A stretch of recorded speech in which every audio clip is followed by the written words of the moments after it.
નમસ્તે વિદ્યાર્થી મિત્રો. ટીવા બીકોમ એચઆરએમના કરંટ ટોપિકમાં ફરી પાછા આપણે એક નવા મુદ્દાની આજે ચર્ચા કરીશું. આપણો જે કરંટ ટોપિક છે એનું નામ છે એચઆરપી, હ્યુમન રિસોર્સ પ્લાનિંગ, માનવ સંસાધન આયોજન. શરૂઆતમાં જ આપણે વાત કરી કે ભાઈ કોઈ પણ સંચાલન હોય એની શરૂઆત એ આયોજનથી થાય છે. સૌથી પહેલાં તમારે આયોજન કરવું પડે. આયોજન કર્યા પછી તમે વ્યવસ્થા ગોઠવો, પછી જે કાંઈ આગળના સ્ટેપ છે એમાં તમે એન્ટર થાઓ. તો માનવ સંસાધન આયોજન, જેને આપણે અંગ્રેજીમાં શોર્ટમાં કહીએ છીએ એચઆરપી, એની જે પ્રારંભિક બાબતો છે, એના લક્ષણો, એની વ્યાખ્યા, એના અર્થ, એની આપણે ઓલરેડી ચર્ચા કરી નાખી છે. શોર્ટમાં તમારા એકમમાં ભવિષ્યમાં કેવા અને કેટલા લોકોની જરૂરિયાત ઊભી થશે, એ જરૂરિયાત ક્યાંથી પૂરી થશે, એનું એક અંદાજ બાંધવાની જે આખી ક્રિયા છે એને આપણે કહીએ છીએ કન્સેપ્ટ ઓફ એચઆરપી, માનવ સંસાધન આયોજન. હવે આપણે આજની પ્રક્રિયા જોશું કે કઈ રીતે તમે તમારું આ આયોજન કરો છો, જે માનવ તત્વ સાથે સંકળાયેલું છે. It is not a general planning, it is the human resource planning. સંચાલનની જે એક માનવ તત્વ સાથે સંકળાયેલી શાખા છે એનું આ આયોજન છે, અને એની અંદર જે કાંઈ આપણે આયોજન કરશું એ માનવ તત્વના સંદર્ભમાં આપણે આયોજન કરશું. તો હવે આપણે એના તબક્કા જોશું એક પછી એક, કે કઈ રીતે તમે તમારું માનવ સંસાધન આયોજન છે એ કરો છો. કઈ રીતે તમારે માનવ તત્વની માંગ છે એની એ તમારે નક્કી કરવાની છે, એના પુરવઠા અંગે તમારે શું વિચારવાનું છે, કઈ રીતે તમારે એને બેલેન્સ કરવાનું છે. આ બધી બાબતોની આખી એક પ્રક્રિયા છે. It is a systematic process. તો એની આપણે અહીંયા ચર્ચા કરવાની છે કે કઈ રીતે આ આખી સમગ્ર પ્રક્રિયા છે એ આગળ ચાલે છે. ઓકે, તો આપણે એનો એક ચાર્ટ તમારી સામે હું રજૂ કરું છું. એ ચાર્ટ તમે તમારી બુક લઈને બેઠા હો તો લખી શકો છો. આપણે એની પછી ક્રમશઃ ચર્ચા કરશું. તમારી સામે હું ચાર્ટ અહીંયા તૈયાર કરું છું. આપણો મુદ્દો છે પ્રોસેસ ઓફ એચઆરપી.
5 તબક્કામાંથી આપણે પસાર થશું અને 5 તબક્કામાંથી પસાર થઈને આપણે આપણો જે માનવ સંસાધન આયોજન છે આપણે તૈયાર કરશું.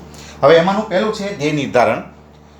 સૌથી પહેલાં કોઈપણ પ્રક્રિયા શરૂ કરવામાં આવે તો સૌથી પહેલાં આપણે કરીએ છીએ આપણા ધ્યેયને સ્પષ્ટ. તમે શું કરવા માગો છો? What is your goal? What is your target? What is your aim? આ ફક્ત HRPની પ્રક્રિયાનો પ્રથમ તબક્કો નથી, પણ તમે જ્યારે કોઈ પણ પ્રકારનો તબક્કો અથવા કોઈ પણ પ્રકારની પ્રવૃત્તિ કરવા માટે જાઓ તો તમારે સૌથી પહેલાં તમારું ધ્યેય સ્પષ્ટ કરવું પડે કે વોટ ડુ યુ વોન્ટ. તમે શું કામ આ પ્રક્રિયા કરો છો? આ પ્રક્રિયા દ્વારા તમે શું પ્રાપ્ત કરવા માગો છો? તમારે એ વસ્તુ સૌથી પહેલાં ક્લિયર કરી લેવી પડે. તો સૌથી પહેલાં જોવા જઈએ તો તમારે તમારું ધ્યેય સ્પષ્ટ કરવાનું છે કે ભાઈ આપણે આ વર્ષે અથવા આપણે આવતા વર્ષે ફોર એક્ઝામ્પલ આપણે 5 કરોડનો નફો છે એ કમાવવો છે. હવે એના અનુસંધાને આપણે આપણા કર્મચારી અથવા એના અનુસંધાને આપણે આપણા હ્યુમન રિસોર્સમાં જે કાંઈ ફેરફાર કરવા પડે એ આપણે કરશું, પણ આપણો ટાર્ગેટ છે આવતા વર્ષે આપણો નફો છે એ 5 કરોડ થવો જોઈએ અથવા આપણો નફો 10% વધવો જોઈએ. જે કંઈ આ રીતે આપણે આપણો ગોલ પહેલાં સેટ કરવો પડશે અને ગોલ સેટ કર્યા પછી તમે જુદા જુદા તબક્કાઓ પસાર કરી શકો. તો સૌથી પહેલાં તમારે તમારા ધ્યેયને સ્પષ્ટ કરવાનું છે. તો પહેલો તબક્કો છે એ છે તમારા ધ્યેય નિર્ધારણનો, ગોલ સેટિંગનો, કે આપણે શું કરવા માગીએ છીએ, આપણે કયા હેતુને પ્રાપ્ત કરવા માગીએ છીએ. પછી એ આંકડામાં હોય કે પછી કોઈ પણ બીજી બાબતોમાં હોય, તમારે તમારું ધ્યેય સૌથી પહેલાં સ્પષ્ટ કરવું પડે. હવે ધ્યેય સ્પષ્ટ થઈ જાય એટલે હવે તમારે શું કરવાનું છે તો કે હવે તમારે તમારા એકમમાં જે માનવ તત્વો કામ કરે છે એની સાથે જોડાયેલી માહિતી તમારે એકત્ર કરવાની છે. આમાં તમારે 2 વસ્તુની ગણતરી કરવાની છે. પહેલું તો કે તમારા એકમમાં કેટલા વ્યક્તિઓ કામ કરે છે, કેવા વ્યક્તિઓ કામ કરે છે. જેમ કે આપણે વાત કરી ભાઈ આપણે 5 કરોડનો નફો કમાવવો છે આવતા વર્ષે, આપણે અત્યારે માની લો કે 2.5 કરોડનો નફો આપણે દર વર્ષે કમાઈ છીએ, આવતા વર્ષે આપણે જમ્પ મારીને સીધો 5 કરોડનો નફો કમાવવો છે. તો સ્વાભાવિક છે કે આપણે આપણા ઉત્પાદનના વિભાગમાં ફેરફાર કરવા પડશે. તો આપણે ગણતરી પહેલાં કરવી પડે કે અત્યારે એમાં કેટલા માણસો કામ કરે છે. તો કે અત્યારે એમાં ફોર એક્ઝામ્પલ 5 માણસો કામ કરે છે. હવે જો આપણે સીધો આપણે 50% 2.5 કરોડમાંથી સીધો 5 કરોડનો નફો આપણે કરવો હોય તો સ્વાભાવિક છે કે આપણે ઉત્પાદન વધારવું પડે. ઉત્પાદન વધારવું હોય તો પછી આપણે માણસો પણ વધારવા પડે. તો તમે બીજા તબક્કાની અંદર તમે શું કરો છો તો કે જે તમે ધ્યેયને નક્કી કરો છો અથવા જે ધ્યેયને નક્કી કર્યા પછી તમે જે કાંઈ પ્રાપ્ત કરવાની ઈચ્છા રાખો છો એની માટે તમે માહિતી એકત્ર કરો છો કે ભાઈ આપણી પાસે કેટલો રિસોર્સ છે. આપણે ગોલ તો સેટ કરી લીધો, આપણો એમ છે એ તો આપણે નક્કી કરી લીધો, પણ હવે એ એમ સુધી પહોંચવા માટે આપણી પાસે કેવા અને કેટલા માણસો છે, આપણી પાસે કેવા પ્રકારના સ્કિલ્ડ વર્કર્સ છે, આપણી પાસે કેવા પ્રકારનું કૌશલ્ય છે, આપણે એ વસ્તુની ગણતરી કરવી પડશે. તો ઇટ ઇઝ અ સિસ્ટમેટિક. આ જે સમગ્ર પ્રક્રિયા છે એ સિસ્ટમેટિક ચાલે છે. આ કાંઈ આડધડ ચાલતી પ્રક્રિયા નથી કે ગમે તેવી રીતે તમે નક્કી કરી નાખો ભાઈ હાલો ભાઈ આવતા વર્ષે આપણે 5 વ્યક્તિની ભરતી કરી નાખશું. જો આ રીતે નક્કી કરવામાં નથી આવતું, પણ સ્ટેપ બાય સ્ટેપ સિસ્ટમેટિકલી અને સાયન્ટિફિકલી આ બધી બાબતો નક્કી કરવામાં આવે છે કે આપણે કેટલા વ્યક્તિઓ ભવિષ્યમાં જોવાના છે. તો બીજા તબક્કામાં તમે શું કરો છો તો કે બીજા તબક્કામાં તમે તમારા જુદા જુદા જે વિભાગો છે એમાં કેવા અને કેટલા માણસો કામ કરે છે એની તમે ગણતરી કરો છો અને તમે પછી તમારા જે ધ્યેય છે એની સાથે તમે કમ્પેર કરો છો. ભાઈ આપણે 5 માણસોથી આપણે 2.5 કરોડનો નફો કમાતા હોઈએ અથવા 2.5 કરોડનો નફો કમાવા માટે આપણે 5 વ્યક્તિની જરૂર પડતી હોય તો 5 કરોડનો નફો કમાવા માટે આપણે કેટલા વ્યક્તિની જરૂર પડશે વધારાની? જો આવી બધી ગણતરી કરવી પડે છે. It is systematic. તો બીજા તબક્કાની અંદર તમે કેવા અને કેટલા માનવ તત્વોની જરૂરિયાત છે એની ગણતરી કરો છો, પ્લસ કૌશલ્યની પણ ગણતરી કરો છો કે આપણી પાસે કેવા પ્રકારની સ્કિલ છે અને આપણે કેવા પ્રકારની સ્કિલ ભવિષ્યમાં જરૂર પડશે. આપણી પાસે અત્યારે કેવા પ્રકારનું માનવ ધન છે, આપણી પાસે જે લેબર અથવા આપણી પાસે જે એમ્પ્લોઈઝ છે એની પાસે કેવા પ્રકારનું કૌશલ્ય છે અને આપણે જે ટાર્ગેટ નક્કી કર્યો છે એની માટે આપણે કેવા પ્રકારના કૌશલ્યની જરૂરિયાત છે.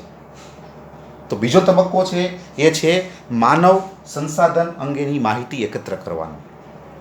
માહિતી એકત્ર થઈ જાય પછી તમારે કરવાનું છે જરૂરિયાતોનું પૂર્વાનુમાન કે ભાઈ મેં હમણાં વાત કરી કે ભાઈ આપણે રેશિયો જ માનીએ છીએ, સીધો આપણે રેશિયો જ માનીએ છીએ કે ભાઈ 2.5 કરોડનો નફો તો 5 વ્યક્તિઓ, 5 કરોડનો નફો તો કેટલા વ્યક્તિઓ. જો આ રીતે આપણે આખી એનું અનુમાન બાંધીએ છીએ એન્ડ ધેટ ઇઝ કોલ્ડ જરૂરિયાતોનું પૂર્વાનુમાન, forecasting of the demand of the human resource. આપણે હવે એની ડિમાન્ડની આપણે એની અનુમાન બાંધવાનું છે કે ભાઈ આપણે ભવિષ્યમાં કેટલા વ્યક્તિ જોશે, તો કે ઉત્પાદન વિભાગમાં આપણે એટલા વ્યક્તિ વધારે જોશે, વધારાના અત્યારે એટલા કામ કરે છે, આપણે વધારે એટલા જોશે. જો આપણે આ હેતુને પ્રાપ્ત કરવો હોય તો પછી બજાર વિભાગ છે, તો બજાર વિભાગનું કામ પણ વધશે, કારણ કે ઉત્પાદન વધશે તો વેચાણ વધશે, તો એનું કામ પણ વધવાનું છે. તો એની માટે આપણે કેટલા વ્યક્તિ અત્યારે આપણી પાસે છે, તો કે ફોર એક્ઝામ્પલ આપણી પાસે 10 સેલ્સમેન છે, વેચાણ વધશે તો આપણે 5 વધારાના સેલ્સમેનની આપણે ભરતી અથવા નિમણૂક કરવી પડશે. તો આ રીતે તમે તમારા એકમમાં કામ કરતા માનવ સંસાધનો જે છે એની માંગ, એની જરૂરિયાત, એની ડિમાન્ડ છે, તમે એની પૂર્વધારણા કરો છો. તો એ ત્રીજા નંબરનો તબક્કો છે જેને કહેવાય છે માનવ સંસાધનની જરૂરિયાત અંગેનું પૂર્વાનુમાન.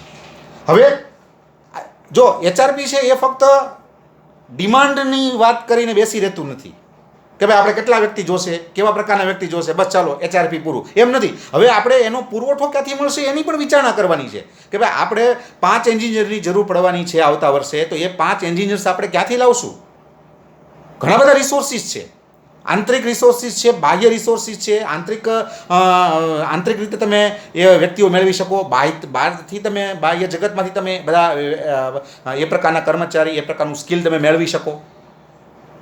તો તમારે ફક્ત અહીંયા માંગનું અથવા ડિમાન્ડની તમારે ફોરકાસ્ટ નથી કરવાનું, તમારે સપ્લાય, જેને આપણે કહીએ છીએ પુરવઠો, બરાબર છે, એનો પણ તમારે અંદાજ બાંધવાનો છે કે ભવિષ્યમાં આપણે જેવા પ્રકારના લોકો જોવે છે, જેટલા લોકો જોવે છે, એ આપણને ક્યાંથી અવેલેબલ બની શકે એમ છે. આંતરિક સાધનોમાંથી કેટલા વ્યક્તિ મળે એમ છે. આપણા જ એકમમાં ઘણા બધા એવા લોકો કામ કરતા હોય કે જેને તમે પ્રમોશન આપી શકો, તમે એને ટ્રાન્સફર કરીને તમે એને કોઈ નવું કામ આપી શકો. તો આંતરિક જે કંઈ કહી શકાય, બરાબર છે, કે આંતરિક જે સંસાધનો છે એમાંથી આપણને કેટલા વ્યક્તિઓ મળશે. પછી તો કે બાહ્ય જે જગત છે એમાં પણ ઘણા બધા રિસોર્સિસ છે. ફોર એક્ઝામ્પલ તમે કોઈ શૈક્ષણિક સંસ્થાની મુલાકાત લઈને ત્યાંથી તમે વ્યક્તિઓ લાવી શકો. તમે છાપામાં જાહેરાત આપો, ઓપન માર્કેટમાંથી તમે માણસો છે એને લઈ શકો. એટલે કે કોઈ બીજા એકમમાં કામ કરતા હોય તો તમે એને ઇન્વાઇટ કરી શકો તમારા એકમમાં વધારે પગાર આપીને. પછી રોજગાર વિનિમય કચેરી ચાલે છે, તો એમાં તમે સંપર્ક કરો, એ તમને ઉમેદવારોનું લિસ્ટ મોકલશે, એમાંથી તમે પસંદગી કરી શકો. પછી તો કે એવી એજન્સીઓ આજે છે, પ્લેસમેન્ટ એજન્સીઓ મોટા મોટા મેટ્રોપોલિટન સિટીઝમાં, કે જે તમને આવી સેવાઓ આપે છે. તમારે ખાલી એને સંખ્યા આપવાની હોય, ભાઈ અમારે એટલા વ્યક્તિઓ જોવે છે આ પ્રકારના, આ ડિગ્રીવાળા, તો એ લોકો તમને એ વ્યક્તિઓ તમને લાવી આપે છે. તો તમે ફક્ત અહીંયા ડિમાન્ડ, માંગનું, જરૂરિયાતનું તમે પૂર્વાનુમાન કરતા નથી. તમે સાથોસાથ એની સપ્લાય અથવા એ જરૂરિયાતો ક્યાંથી પૂરી થશે એને પણ તમે ફોરકાસ્ટ કરો છો, એનો પણ તમે અંદાજ બાંધો છો.